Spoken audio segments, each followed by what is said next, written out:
కాటుక వంటి నల్లని గోవిందుడికి నా బుల్లి తండ్రికి స్నానము చేయించి చేతిలో వేణువుని ఇచ్చి అందరి ఇళ్లకు తిరగనీయకుండా కంసుడిని తన్నబోయే బంగారు కంకణముల చిన్ని చిన్ని పాదములు నొప్పి పుట్టినట్లుగా ఆవు దూడల వెంట ఏమి చెయ్యాలని పంపితిని. అయ్యో పాపము కదా. పసుపు పూసుకొనినట్లున్న పచ్చని బంగారపు కాంతితో మెరిసే గోపికలను అల్లరి పెడుతూ వ్రేపల్లెలోని బొమ్మరిళ్లను చెడగొడుతూ అల్లరి పనులను చేస్తూ తిరగనీయకుండా ఎందుకో నా బుల్లి తండ్రిని దుమ్ము నిండిన శరీరములతో జంతువులను వేటాడే ఆటవీకులు ఉండే ఆ అడవులకు ఆ ఆవుదూడల వెంట పంపితిని. అయ్యో పాపము కదా. బంగారు నీలమణుల కాంతులతో మెరిసే అందమైన శరీరముతో దుమ్ములో ఆడుకోనీయకుండా నిండైన మణులతో పొదగబడిన పెద్ద పెద్ద వడ్డాణములను పెట్టుకున్న సుగుణవంతులైన గోపికలతో తిరగనీయకుండా కొండలపై ఎండ మణుల కాంతులతో ధగధగ మెరుస్తూ నిప్పులు కురిపిస్తుండగా అడవిదారిన ఆ ఆవుదూడల వెంట మణివర్ణుడైన నా చిన్ని కృష్ణుడిని పంపితిని. అయ్యో పాపము కదా.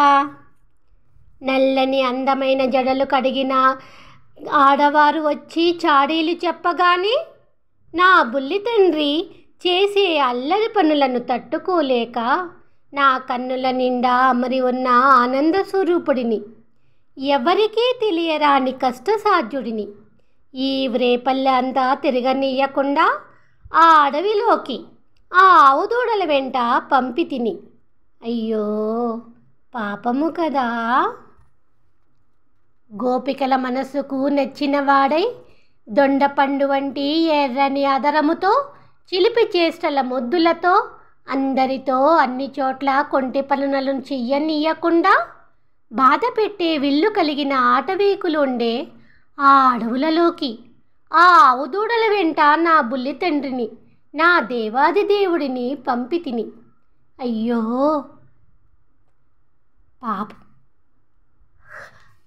పాపము కదా.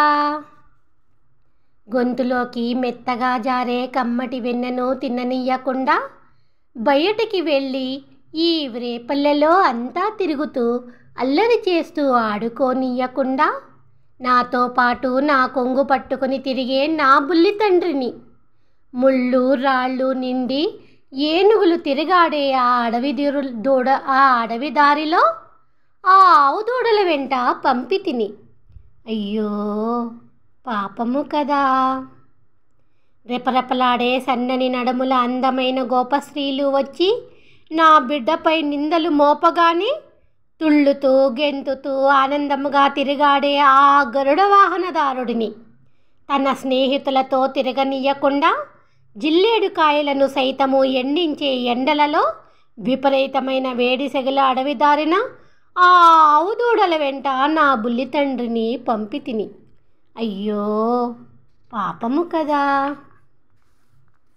10 నెలలు కడుపులో మోసి కన్నాను అని మమకారమును మరిచిపోయి పాలిచ్చి అపురూపముగా పెంచిన నేను అందమైన పాదములు నొప్పి పుట్టినట్లుగా తెల్లవారుగానే లేపి ఆ అడవికి ఆ ఆవు దూడల వెంట లేత సింహమైన నా చిన్ని కృష్ణుడిని పంపితిని. అయ్యో పాపము కదా.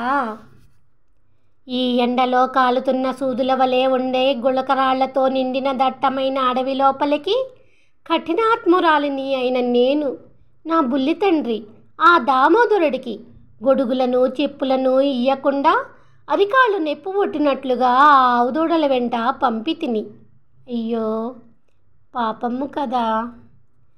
ఎల్లవేళలా నాకు అమృతము వలె ఉన్న నా మణివర్ణుడిని ఆ ఆవుదూడల వెంట పంపితిని అని యశోదాదేవి బాధపడిన విధానమును బంగారపు మెరుపు మేడలు కలిగిన విల్లు పుత్తూరులోని భట్టనాథులు అనే పెరియాళ్వారు రచించిన ఇంపైన ద్రవిడ పాశ్రములను చదివిన వారికి ఏ దుఃఖములు ఉండవు.